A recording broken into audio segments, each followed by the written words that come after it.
యేసయ్య సమాధి మీద బాంబుల మోత. మరి చేతనైతే పాస్టర్లందరూ కూడా చేతనైతే వెళ్ళి యేసుప్రభు సమాధిని కాపాడుకోండి అని ఒక థంబ్నెయిల్తో ఒక సహోదరి వీడియో చేసింది. ఈ సహోదరి పేరు రాధా అని మనోళ్ళు చెప్పారు. అయితే ఈ వీడియోలు చేయడానికి ముఖ్య కారణం ఏంటంటే, హైందవ సోదరులందరికీ నేను మీకు తెలియజేస్తున్నా, యేసుక్రీస్తు ప్రభు నమ్ముకున్న సేవకులు ఎంతోమంది ఉన్నారు. వారిలో కొంతమంది మరి చెడ్డవాళ్ళు ఉన్నారు, ఎక్కువ మంది మంచివాళ్ళు ఉన్నారు. అయితే చెడ్డవాళ్ళ గురించి చాలామంది వీడియోస్ చేస్తున్నారు. వాటి విషయంలో నా అభ్యంతరం ఏమీ లేదు.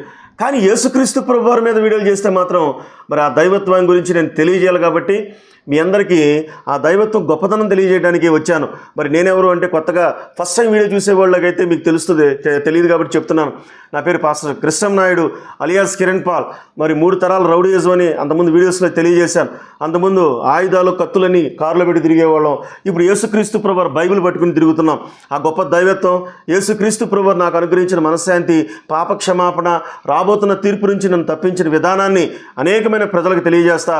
వారికి ఇష్టం ఉన్నప్పుడు మరి బలవంతం మత మార్పిడులు కాదు, కానీ హృదయపూర్వకంగా మనసు మార్పిడులు జరిగి, రాజ్యాంగపరంగా మీ దృష్టిలో మత మార్పిడులు అంటున్నారు, కానీ హృదయపూర్వకంగా మనసు మార్పిడులు జరిగి వారి జీవితాలు వర్ధిల్లుతున్నాయి.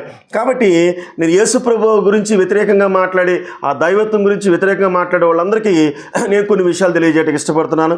మరి సకల జనులు ఈ విషయాలు వినండి. మరి ఈ యొక్క అమ్మాయి పేరు రాధా అని చెప్పారు, ఈ సహోదరి పేరు. మరి యేసుప్రభు సమాధి మీద బాంబులు మోత, మరి చేతనైతే పాస్టర్లు వెళ్ళి యేసుప్రభు సమాధిని కాపాడండి అని వీడియో చేసింది. ఈ అమ్మాయి కొన్ని మాటలు విన్న తర్వాత నేను కొన్ని విషయాలు తెలియజేస్తాను. రైట్.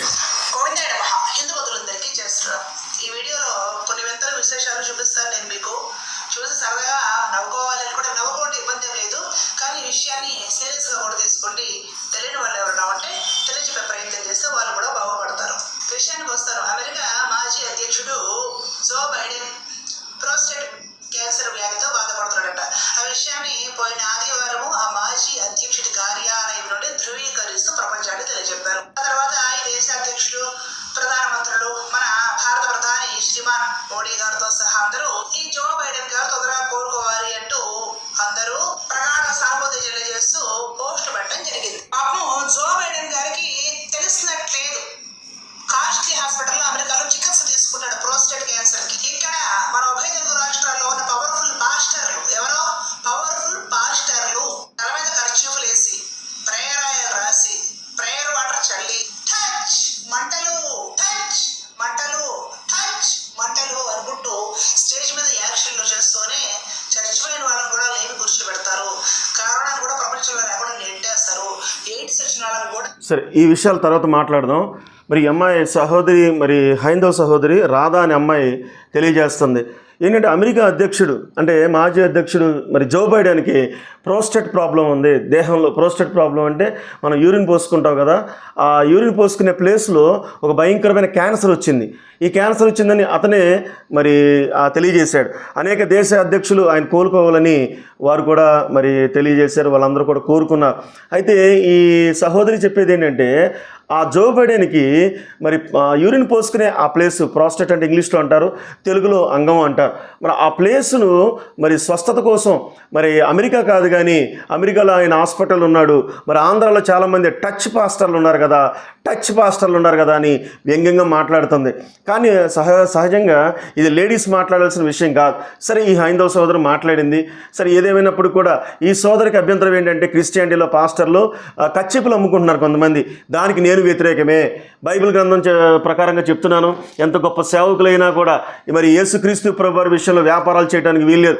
అయితే వాళ్ళు సమర్థించుకునేది ఏంటంటే, కచ్చిపులు అమ్ముకుంటున్నాం లేకపోతే అవి అనుకున్నాం సమర్థించుకునేది ఏంటంటే, వారు మినిస్టరీకి లేకపోతే మినిస్ట్రీకి ఖర్చు పెడుతున్నాం కదా అంటారు. మీ మినిస్ట్రీకి కచ్చిపులు అమ్మి లేకపోతే మొలతాళ్ళు అమ్మి దేవుడి సేవ చేయాల్సిన పని లేదు పాస్టర్స్లారా. నేను చెప్తున్నాను, మీ ద్వారా మీ యొక్క పరిస్థితుల్లో నుంచి ఎంతోమంది, మీ ఫ్యాక్టరీలో నుంచి ఎంతోమంది తయారవుతారు ఇలాగా. కాబట్టి మంచి క్రిస్టియానిటీని తీసుకెళ్దాం. కాబట్టి కచ్చీఫ్లు అమ్ముకునే వాళ్ళని లేకపోతే ఆయిల్ అమ్ముకునే వాళ్ళని నేను ఖండిస్తున్నాను. ఈ అమ్మాయి ఖండించడమే కాదు, ఈ సహోదరి ఖండించడమే కాదు, నేను కూడా పాస్టర్గా ఖండిస్తున్నాను. కచ్చీఫ్లు అమ్ముకోవటం కానీ, ఆయిల్ అమ్ముకోవటం కానీ, జెరూసలేం నుంచి తీసుకొచ్చిన ఆయిల్ అమ్ముకోవటం కానీ మరి నేను ఖండిస్తున్నాను. ఒక దైవ సేవకుడికి ఎందుకు ఖండిస్తున్నానంటే, మీరు బోధని కాపాడండి, వాక్యాన్ని కాపాడండి అని యేసు ప్రభువు ఎన్నోసార్లు ఆక్రందన చేశారు. కాబట్టి ఆ క్రమంలో రోమపత్రిక 1:11 నా స్టాండ్ అని చాలాసార్లు చాలాసార్లు చెప్పాను, మనందరం స్థిరత్వం కోసం వాక్యం మీదే మనం భక్తి కట్టుకోవాలి. యోహాను సువార్త 1వ అధ్యాయం 1వ వచనం ప్రకారంగా వాక్యమే దేవుడైనను కాబట్టి ఆ విధంగా మనం భక్తి కట్టుకోవాలి. ఇప్పుడు ఈవిడి గారికి ఉన్న అభ్యంతరం ఏంటంటే, మన ఆంధ్రాలో పాస్టర్లు టచ్ అని చేస్తున్నారు కదా, ఇప్పుడు ఈ జో బైడెన్ దగ్గరికి విషయం తెలియజేసి మరి ఆ ప్లేస్లో టచ్ అని కొట్టండి అంటుంది, లేకపోతే టచ్ అని చెప్పండి అంటుంది.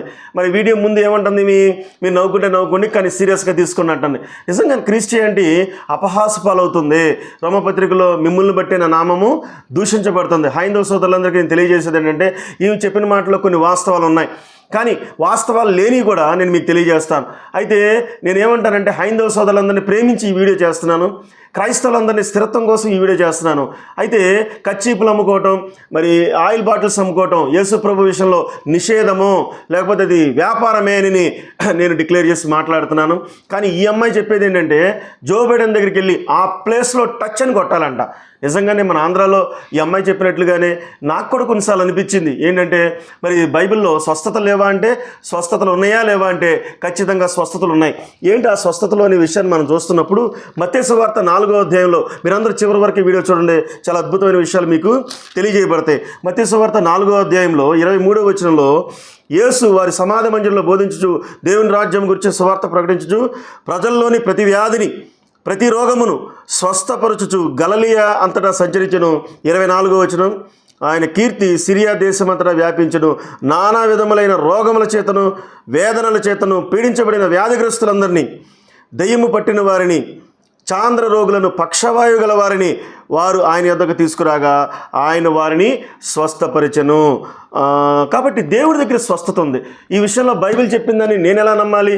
హైందవ సహోదరులారా, లేకపోతే సకల జనులారా, మనందరం ఎందుకు నమ్మాలంటే, మా కుటుంబాల్లో ఎన్నో స్వస్థతలు జరిగినాయి, మా కుటుంబాల్లోని ఎన్నో కార్యాలు జరిగినాయి.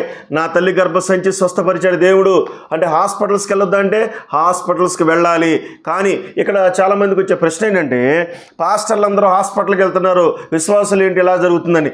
నేనేం తెలియజేస్తున్న హైందవ సోదరులందరికీ ఒక విజ్ఞప్తి ఏంటంటే, సైతాను సూత్రాలు మీకు తెలియదు హైందవ సోదరులారా. మరి సైతాను యొక్క సైతాను అనారోగ్యాలు తీసుకొచ్చే పరిస్థితి ఉంటుంది. అంటే సైతాను ద్వారా, చీకటి ద్వారా వచ్చే అనారోగ్యం అయితే ఎన్ని హాస్పిటల్ తిరిగినా స్వస్థత రాదు, ఎన్ని హాస్పిటల్ తిరిగినా ఆ స్కానింగ్లో ఏమీ లేదని వస్తుంది. ఇది మా కుటుంబాల్లోనే జరిగింది. అందుకే నేను మీకు తెలియజేస్తున్నాను. మరి ఎన్ని హాస్పిటల్కి వెళ్ళినా కూడా అక్కడ ఏమీ లేదని వస్తుంది. కానీ ఆ సేవకుల దగ్గర, ఆ సేవకులు అంటే టచ్ అనే పాస్టర్లు, వీళ్ళందరూ కూడా బోగస్ అని నేను కూడా అనుకోవాల్సి వస్తుంది. ఎందుకు అనుకోవాల్సి వస్తుంది? ఈ టచ్ అనే బోధ ఎక్కడి నుంచి వచ్చింది? అమెరికా నుంచో వచ్చిందో ఎక్కడి నుంచి వచ్చిందో తెలియదు.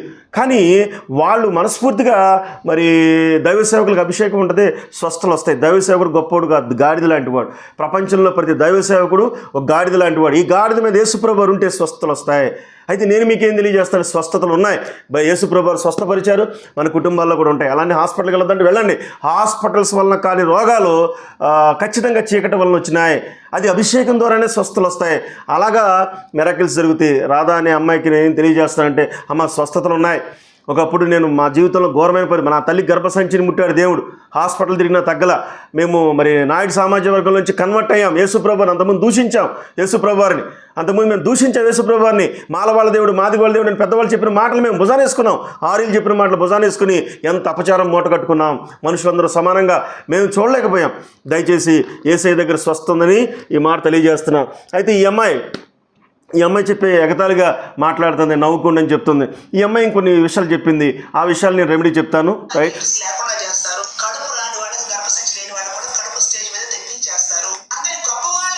ఈ అమ్మాయి ఏముంటుందంటే, గర్భం లేని వాళ్ళు కూడా స్టేజ్ మీద కడుపు చేస్తారంటుంది. ఇది కొంచెం వ్యంగ్యంగా ఉంది. ఈ అమ్మాయి, అమ్మ చెల్లెమ్మ నువ్వు ఆ మాటలు అనకూడదు, కొంచెం మాటలు మిగిలేవు. నువ్వు ఏం మిగిలేవంటే, నువ్వు చెప్పని సద్విమర్శ ఎప్పుడైనా చేయొచ్చు, ఎలానే చేయొచ్చు.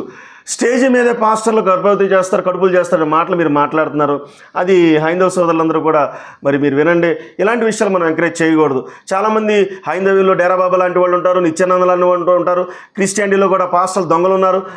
లేకపోతే ముస్లింలు కూడా నమాజులు చేసేవాళ్ళు కూడా దొంగలు ఉంటారు. అన్ని మతాల్లో నేను ఎప్పటికీ చెప్తున్నాను నా వీడియోస్లో, ప్రతి మతంలో కూడా దొంగలు ఉంటారు, మంచి వాళ్ళు ఉంటారు, దొంగలు ఉంటారు. కానీ చెడ్డవాళ్ళని బట్టి, దొంగలను బట్టి ఈ మతాన్ని స్టాండ్ చెడ్డదని ఎప్పుడు చెప్పకూడదు. కాబట్టి యేసుక్రీస్తు ప్రభువారి గొప్ప దైవత్వం గురించి మనందరం తెలియజేసుకుంటున్నాం, మరి మనం మాట్లాడుకుంటున్నాం. కాబట్టి ఈ అమ్మాయి ఏముంటుందంటే ఈ స్టేజ్ మీదే కడుపులు తీసుకొస్తారు, లేకపోతే కడుపులు చేస్తారు అని చెప్పి మాట్లాడుతుంది స్టేజ్ మీదే. అది ఎంత తప్పు మాట. కాబట్టి దేవుడు అభిషేకం ఉంది. అభిషేకం యేసుక్రీస్తు ప్రభువారిని దేవుడు అభిషేకించి ఆయన సమాజ మందిరాల్లో వాడుకున్నారు. అదే అభిషేకము సంఘాల్లో పనిచేస్తుంది. అయితే ఈ ఉన్న సమస్య, ఇంకో సమస్య ఏంటంటే ఇవేం మాట్లాడుతుందంటే యేసుక్రీస్తు ప్రభువారి సమాధి మీద బాంబులు మోత, దమ్ముంటే వెళ్ళి ఆపుకోండి, యేసు ప్రభు సమాధి కాపాడండి అన్నట్లుగా మీరు అందరూ కామెంట్స్లో మీరు తెలియజేయండి. యేసుక్రీస్తు ప్రభువారి దగ్గర స్వస్థతలు ఉన్నాయా లేవా? వినే వాళ్ళందరికీ మీరు స్వస్థపడితే మీ పేరు రాసి నేను పలానా విషయంలో స్వస్థపడ్డాను, దేవునికి మహిమ కలిగిన కానీ కామెంట్లో తెలియజేయండి. నేను కామెంట్లకు ఆన్సర్ ఇస్తాను, నేను కూడా బలపరచబడతాను. ఎందుకంటే మీరు ఒకరి విశ్వాసం, రోమాపత్రిక 1:11 ప్రకారంగా ఒకరి విశ్వాసం వల్ల ఒకరు బలం పొందుకోమని యేసయ్య తెలియజేశారు. కాబట్టి నేను మీ అందరి కోసం ప్రార్థన చేస్తాను. మీరు స్వస్థతలు పొందిన ప్రతి వారు కూడా ఖచ్చితంగా మీరు బయటకు వచ్చి కామెంట్ చేయండి. ఎందుకు కామెంట్ చేయాలి? దేవుని నామాన్ని మహిమపరచండి. ఆ కామెంట్లు కొన్ని వందల మంది, వేల మంది క్రైస్తవులు చూస్తారు, క్రైస్తవేతలు చూస్తారు. ఆ క్రైస్తవేతలు చూసిన వాళ్ళందరూ కూడా మారు మనసు పొందే అవకాశాలు ఉంటాయి. దయచేసి మీరందరూ కామెంట్లో తెలియజేయండి. మీరు స్వస్థపడ్డారా లేదా, యేసు ప్రభు వారు ఆయన దైవత్వం ఉందా లేదా కూడా కామెంట్లో మీరు తెలియజేయండి. అయితే ఈ అమ్మాయి అన్న మాటలు ఇంకొంచెం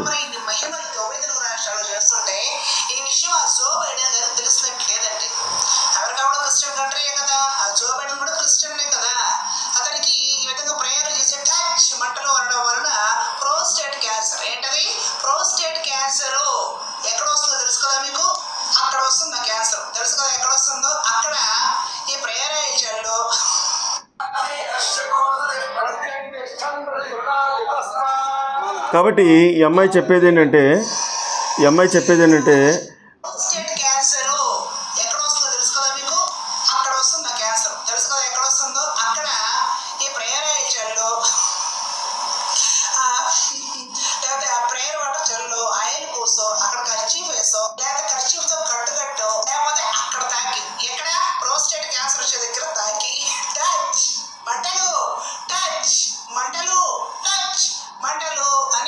కాబట్టి ఈ అమ్మాయి కొంచెం వ్యంగ్యంగా మాట్లాడుతుంది. సరే, ఈ అమ్మాయి విజ్ఞతకి నేను విడిచిపెట్టాను. సహోదరిని దేవుడు క్షమించునుగాక. ఇక్కడ ఏమంటారంటే జో బైడెన్ ప్రోస్టేట్ అంటే ఆయనకి పాస్ పోసుకుని ఆ ప్లేస్ని టచ్ కొట్టండి అంటుంది, పాస్ పోసుకుని ఆ ప్లేస్ని కచ్చిపోయండి అంటుంది, మరి ఆ ప్లేస్ని మీరు వెళ్ళి ఇట్లా కొట్టండి అంటుంది. అంటే కొంచెం వ్యంగ్యంగా మాట్లాడుతుంది. దేవుడు ఈ అమ్మాయిని క్షమించునుగాక. అయితే దైవ సేవకులందరూ కూడా ఈ అవకాశం కల్పిస్తున్నారు. ఇలాంటి వాళ్ళు మాట్లాడటానికి దయచేసి కచ్చిపులు అమ్మటం, నూనె బాటలు అమ్మటం ఇవన్నీ చేయకూడదు. అయితే నేను ఇంకో మాట తెలియజేస్తున్నాను. మరి యేసుకు ఇవన్నీ మాటలకు నేను అభ్యంతరం కాదు. యేసయ్య సమాధి మీద బాంబులు మోత, యేసయ్య సమాధిని కాపాడుకోండి అని మాట్లాడుతుంది. మీరు గోవింద సేవ అంట ఈ అమ్మాయి యూట్యూబ్ ఛానల్లో. అయితే ఆ అమ్మాయిని దేవుడు మంచి మారు మనసు రక్షణ దిశగా మంచిగా చక్కగా మాట్లాడుతుంది. దేవుడు వారి కుటుంబాన్ని రక్షించుడుగాక. అయితే ఇక్కడ క్రైస్తవులందరికీ వచ్చే అనుమానం ఏంటంటే చాలామంది హైందవ సోదరులు మరి స్పోక్ పర్సన్స్ కూడా జెరూసలేం అనే ప్రాంతం, లేకపోతే ఇజ్రాయెల్ దేశంలో యుద్ధాలు ఎక్కువ జరుగుతున్నాయి. ఆ చుట్టుపక్కల ప్రాంతాలన్నీ అరబ్ దేశాలు, అంటే మహమ్మదీ దేశాలు, యేసుప్రభు వారి యోధా దేశాలు ఇవన్నీ కూడా బాంబులు జరుగుతున్నాయి. భారతదేశం క్షేమంగా ఉంది కాబట్టి భారతదేశం గొప్పదని చెప్తున్నారు. నేనేమంటానంటే యేసుక్రీస్తు ప్రభు 2020 సంవత్సరాల క్రితమే ప్రవచించారు. ఏంటి ఆ ప్రవచనం అంటే బైబిల్లో మత్తయి సువార్తలో 23వ అధ్యాయాన్ని నేను తెలియజేస్తాను. ఆయన ముందే చెప్పారు, ఎవరిని మోసం చేసే దైవత్వం కాదండి అది యేసయ్యది. ఎవరిని మోసం చేసే ఆ లక్షణాలు యేసుప్రభు వారిలో లేవు. నాలో పాపం ఉన్నదని మీలో ఎవరు స్థాపిస్తారన్న గొప్ప దేవుని యొక్క కుమారుడిగా వచ్చి పరిచయం చేసుకున్న గొప్ప దేవుడు ఆయన. కాబట్టి మత్తయి సువార్త 24వ అధ్యాయంలో ఆయన ప్రవచనంలో చెప్పారు. ఏమని ప్రవచనం చెప్పారు? 24వ అధ్యాయంలో మరి 6వ వచనం చూస్తే, మరియు మీరు యుద్ధములను గురించి, యుద్ధ సమాచారం గురించి వినబోదురు, మీరు కలవరపడకుండా చూచుకుని ఇవి జరగవలసి ఉన్నవి. తర్వాత 7వ వచనం చూస్తే, జనం మీదకి జనము, రాజ్యం మీదకి రాజ్యం లేచును, అక్కడ కరువులు భూకంపాలు కలుగును, ఇవన్నీ వేదనలకు ప్రారంభము. అప్పుడు జనులు మిమ్మల్ని శ్రమల పాలు చేసి చంపెదరు, మీరు నా నామం నిమిత్తము సకల జనుల చేత ద్వేషించబడదు అని చెప్పాడు. కాబట్టి యేసుక్రీస్తు ప్రభువారు ఆయన అసలు యుద్ధాలు జరగవు, యూదా దేశంలో, ఇశ్రాయేల్ దేశంలో యుద్ధాలు జరగవు, అరబ్ దేశాలు యుద్ధాలు జరగవు అని చెప్పలేదు. ఈ అమ్మాయికి బైబిల్ చరిత్ర తెలియదు. ఈ రాధా అనే అమ్మాయి యేసుప్రభు ముందే చెప్పాడు. ఎందుకంటే జెరూసలేము గురించి యెరూషలేములో ఎంతోమంది ప్రవక్తలు చంపేశారు. కాబట్టి మానవ పుట్టుక అనేది ఒక అద్భుతమైన మర్మమైంది. ఈ మర్మమైన పుట్టుకనేది యేసుక్రీస్తు ప్రభువారు బయలుపరిచి మొత్తం అంతా ముందే ఆయన ప్రవచనం చెప్పారు. కాబట్టి ఇశ్రాయేల్ దేశంలో యుద్ధాలు జరుగుతున్నాయి, అరబ్ దేశాల్లో యుద్ధాలు జరుగుతున్నాయి. ఎందుకు యుద్ధాలు జరుగుతున్నాయి అంటే ఒక ప్లేస్, అంటే ఒక ల్యాండ్, ఒక స్థలం యొక్క ఆధిక్యత, ఒకే ఒక స్థలం పాలస్తీనాలో ఉన్న ఆ స్థలం అనేది మరి ప్రపంచంలో 3 ప్రసిద్ధ మతాల యొక్క వివాదంగా ఉంది. ఏంటంటే మహమ్మదీయులకి, యోధులకి, క్రైస్తవులకి. ఏంటి ఆ ల్యాండ్ అంటే అబ్రహాము మరి ఇస్సాకును బలిచ్చిన ప్రదేశం. కాబట్టి ఇదంతా హిస్టారికల్గా ఉంది. ఇదన్నీ జరగవలసినవి ఉన్నాయని యేసుక్రీస్తు ప్రభువారు ప్రవచనం చెప్పాడు. దయచేసి రాధా అనే అమ్మాయికి నేనేం తెలియజేస్తున్నానంటే, ఈమె యేసుక్రీస్తు ప్రభువారి గురించి వ్యంగ్యంగా మాట్లాడింది. అయితే కొంతమంది సేవకుల గురించి నేను హైందవ సోదరులందరూ కూడా మీరందరూ వినండి, మా వీడియోస్ వినండి. నేను మనశ్శాంతిలోకి యేసు ప్రభువారు నన్ను తీసుకొచ్చారు. మరలా చెప్తున్నాను, నేను ఇద్దరే వ్యక్తులు గొప్ప దైవ సేవకుల గురించి చెప్పాలని ఇష్టపడుతున్నాను. ఎందుకంటే ఈ అమ్మాయి చెప్తుంది కొన్ని వేల మందిని పాస్టర్లు మోసం చేస్తున్నారు. మరి టచ్ బోధకులు అనే వ్యక్తులను మీరు దైవ సేవకులకు తెలియజేస్తున్నాను. అలాంటి ప్రొడక్ట్ అనేది మనం రిలీజ్ అవటానికి లేదు. ప్రార్థన చేస్తే స్వస్థతలు వస్తాయి అంతే. దైవ సేవకులు హస్త నిక్షేపణ చేసి స్వస్థత వస్తాయి. ఆ హృదయాన్ని బట్టి, హృదయం ఇస్తే స్వస్థతలు వస్తాయి, ఇవ్వకపోతే స్వస్థతలు రావు. కాబట్టి మరి ఈ ఇద్దరు దైవ సేవకుల గురించి చెప్తాను. పాల్ యాంగిచో గారు స్వస్థపడ్డా. ఈ ప్రపంచంలోనే కొరియా దేశం అని అందరికీ తెలుసు. హైందవ సోదరులారా మీరు కూడా యూట్యూబ్లో సెర్చ్ చేయండి, సకల జనులు వినండి.